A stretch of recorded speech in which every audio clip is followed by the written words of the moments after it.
काय कारण होतं, काय त्यातलं उद्देश आहे तुमचा? काल मी अभिजित दिपकेच्या घरी जाऊन भेट घेतली, कारण दिपके कुटुंब हे माझ्या मतदारसंघात राहतं. अभिजितला मी लहानपणापासून पाहत आलेलो आहे, त्याच्या बहिणीला पाहत आलेलो आहे. माझा मुलगा तिच्या हाताने राखी दरवर्षी बांधतो, म्हणजे हे नातं आहे. आणि मी मुद्दामून आंदोलन संपल्यानंतर गेलो, कारण मधल्या काळामध्ये जर गेलो असतो तर त्याच्या वेगळ्या बातम्या झाल्या असत्या. मग हे कुणाचा मेसेज घेऊन गेलेत का, हे काही सांगायला गेलेत का.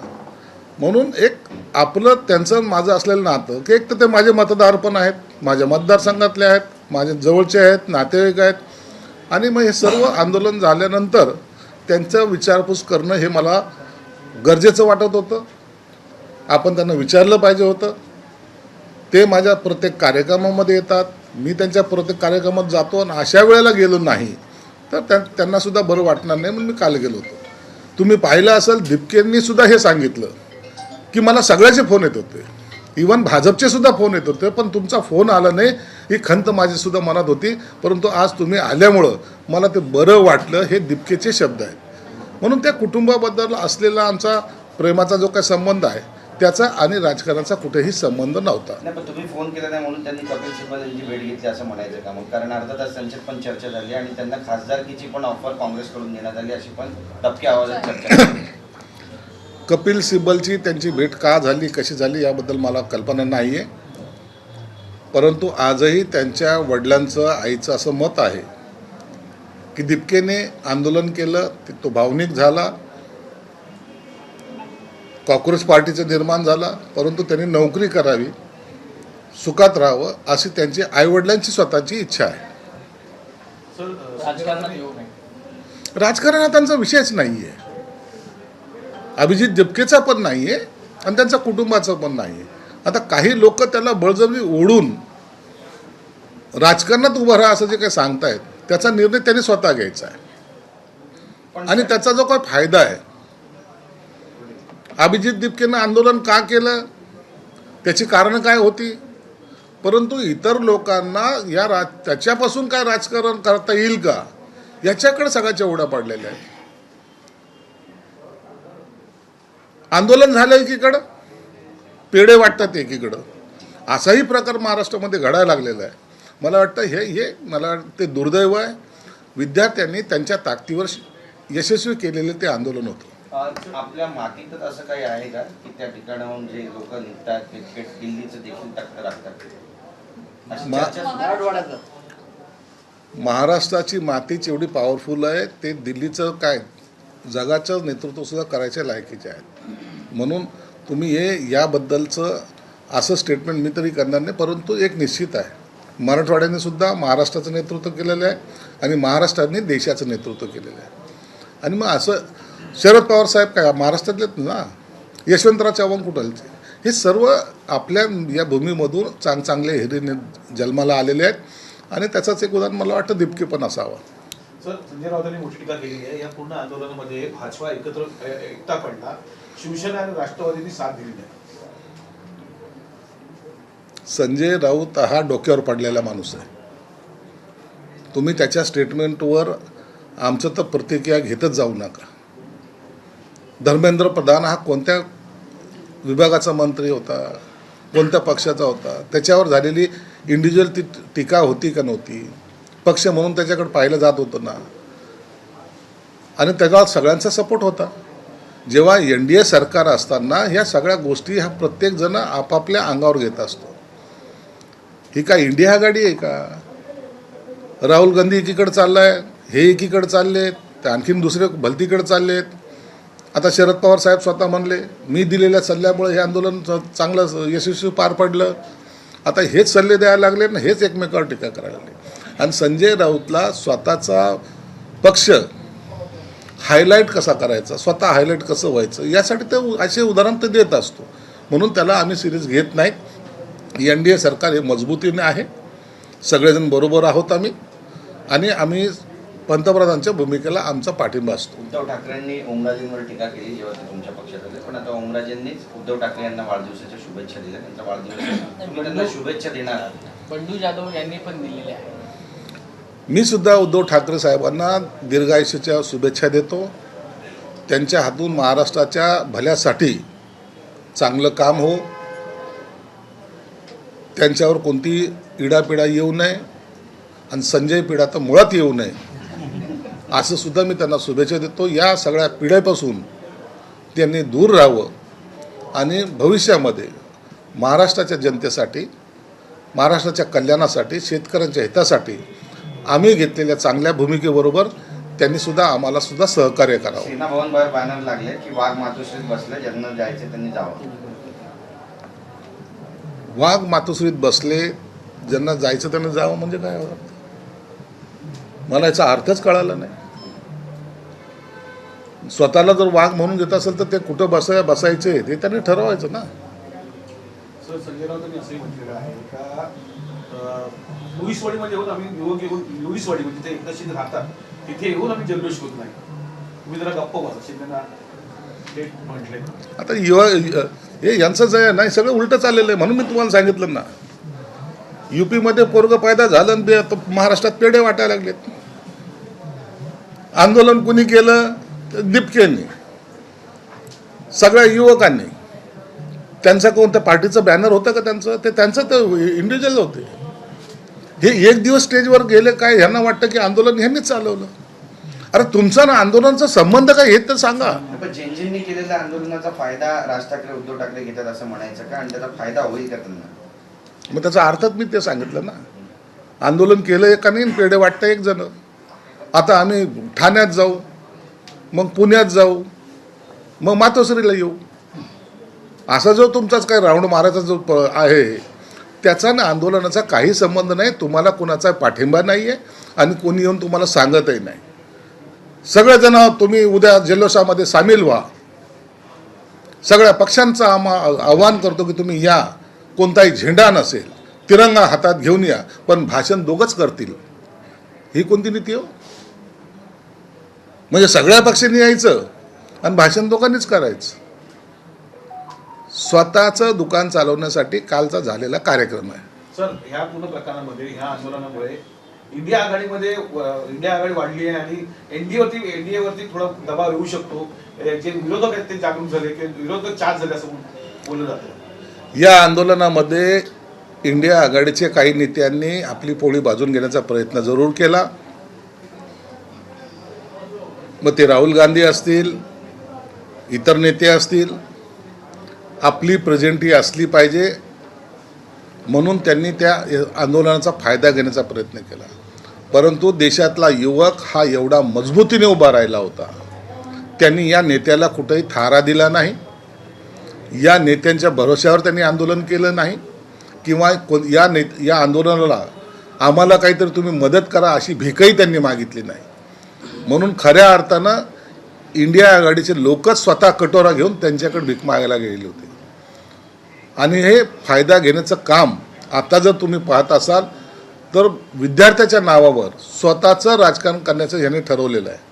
इवन दिपकेने स्वतः सांगितलं, त्या अभिजित दिपकेने सांगितलं की हे विरोधी पक्ष हे संपल्यात जमा आहे. एवढं मोठं स्टेटमेंट केल्यानंतरही यांना थोडी जनाची नाही तर मनाची तरी वाटली पाहिजे होती. देशाचं शिक्षण मंत्री पद हे मोदींच्या मनात एक नाव आहे, ते म्हणजे देवेंद्र फडणवीस, असं संजय राऊतांचं नाव आहे. आजकाल देवेंद्र फडणवीस शिक्षण मंत्री होणार हे मोदींच्या मनात आहे.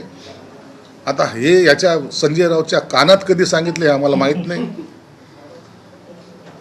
हा माणूस कोणते स्वप्न पाहतो हेच मला कळत नाही.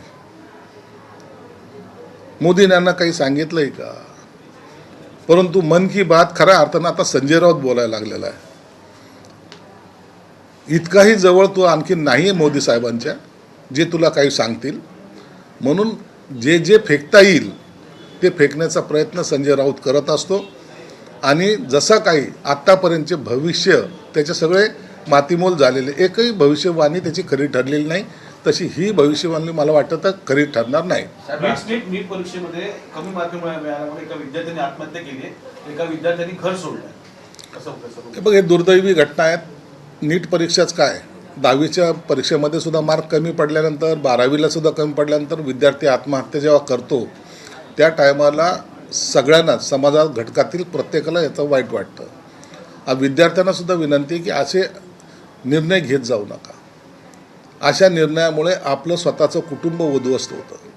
एखाद्या परीक्षेमध्ये कमी मार्क पडले याचा अर्थ पराभव होत नाही आणि पुन्हा लढून उभं राहण्याची ताकद तुमच्यात आहे.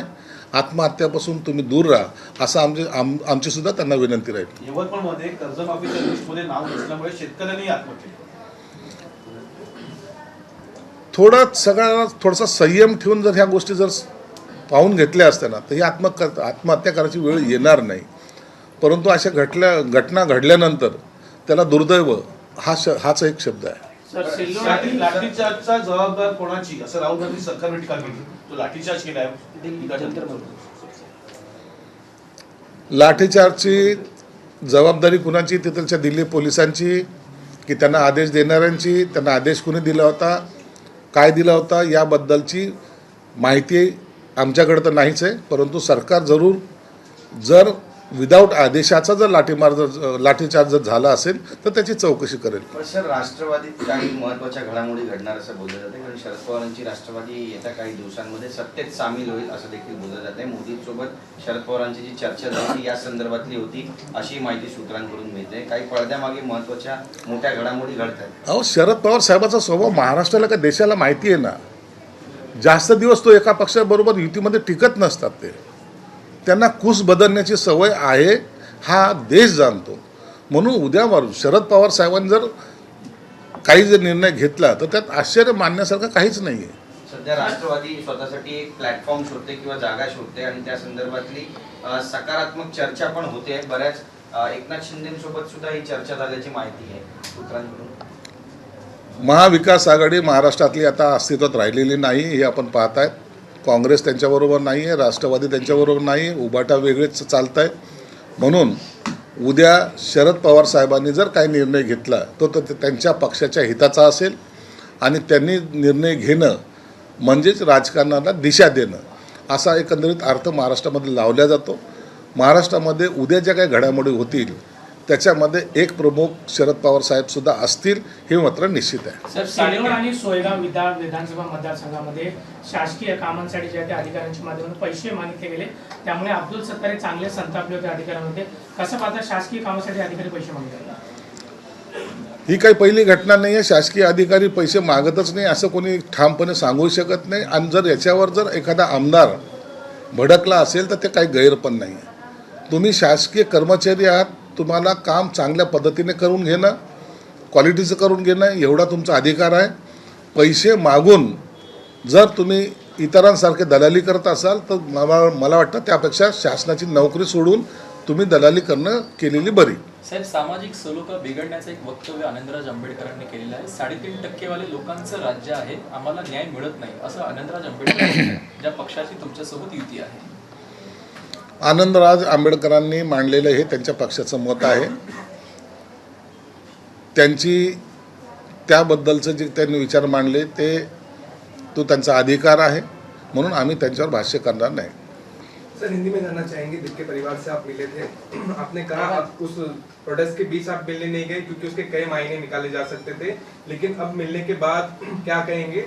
और क्योंकि अभिजीत दिप्के को लेकर चर्चा थी कि वो राजनीति में आ सकते हैं, क्योंकि आप परिवार से मिले हैं, क्या कहेंगे? देखिए, अभिजीत दिप्के का जो आंदोलन चल रहा था, युवकों का जो आंदोलन चल रहा था, वो अभिजीत दिप्के मेरे मतदार संघ में मेरे घर के बाजू में रहता है. करीबन 2 किलोमीटर अंतर पे उसका मेरा मकान है.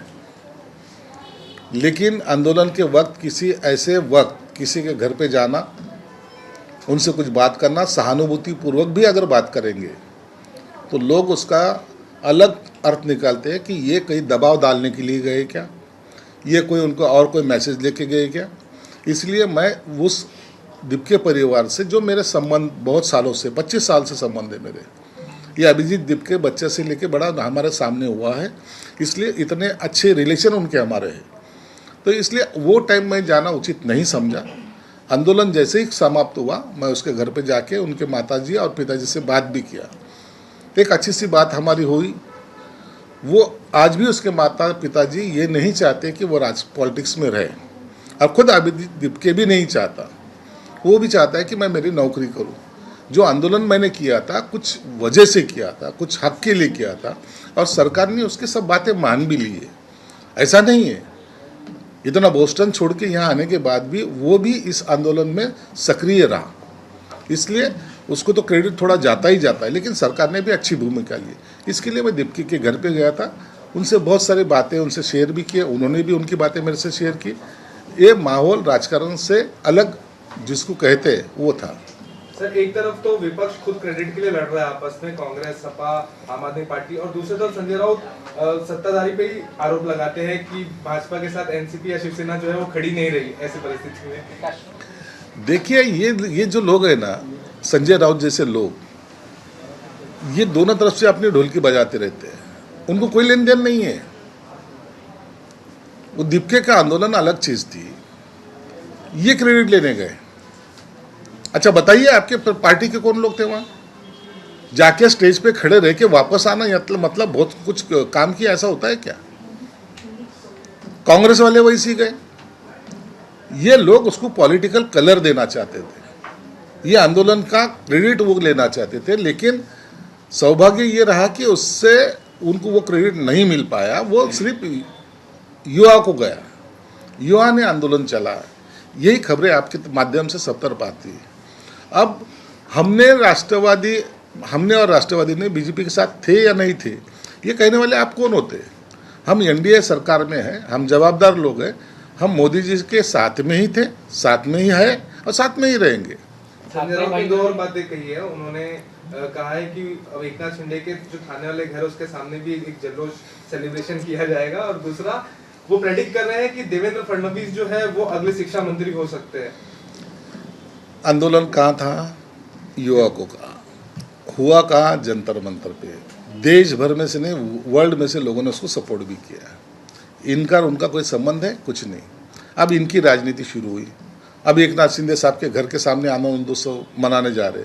आइए, हम उनके मुंह में पेड़ा डालेंगे, हम उनको लड्डू खिलाएंगे, आओ तो जाओ, हमारी कोई उसके ऊपर ऑब्जेक्शन नहीं। दूसरे के कंधे पे बंदूक रख के गोली चलाने वाले ये सब लोग, खुद में ताकत तो रही नहीं, दम तो रहा नहीं, तो इसलिए हम भी उनको वेलकम करते हैं।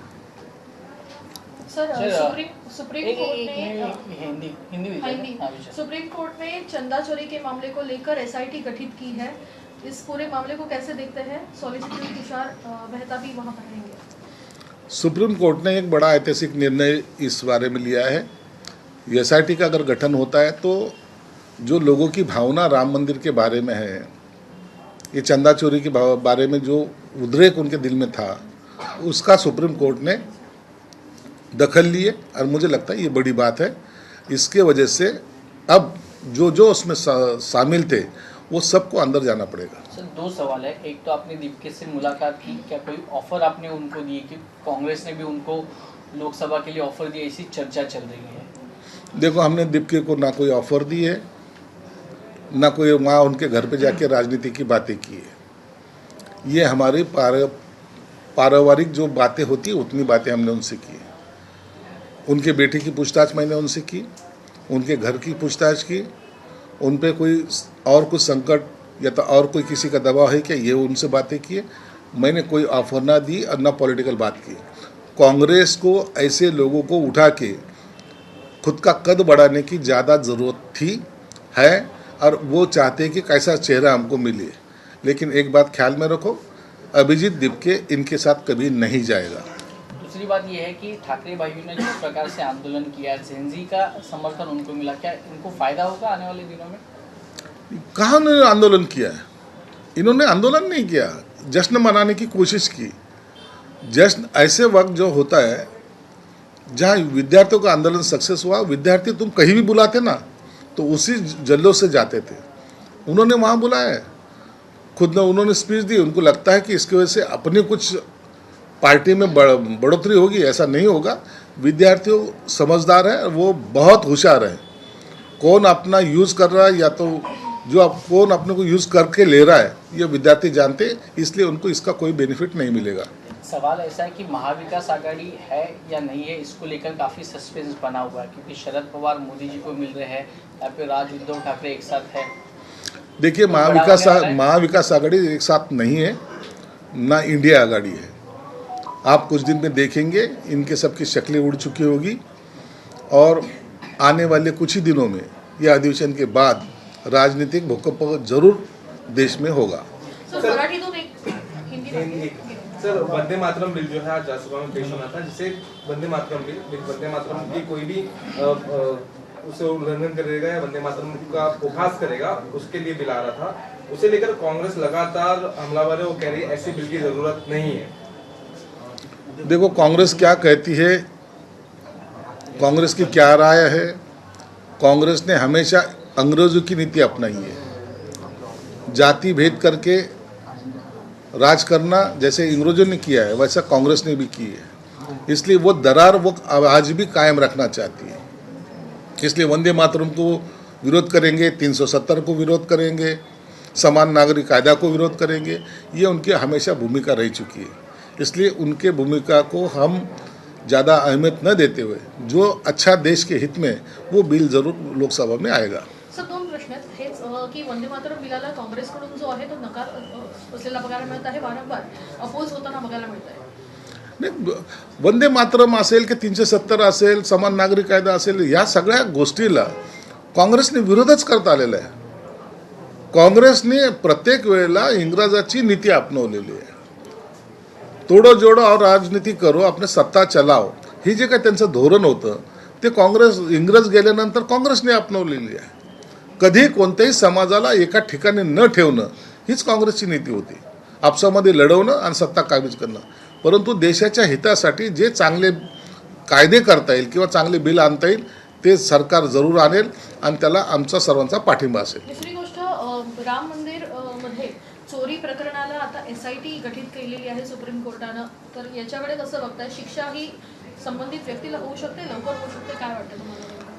सुप्रीम कोर्टाने अत्यंत चांगला निर्णय घेतला। SIT जी गठीत केली त्याचा अर्थ असा होतो की ज्या राम मंदिराच्या निर्माणामध्ये लाखो लोकांच्या भावना गुंतलेल्या आहेत, लाखो लोकांची श्रद्धा आहे, त्या ठिकाणी जर चोरी होत असेल, त्या ठिकाणी काही अपहार होत असेल तर त्याचा छडा हा लागलाच पाहिजे।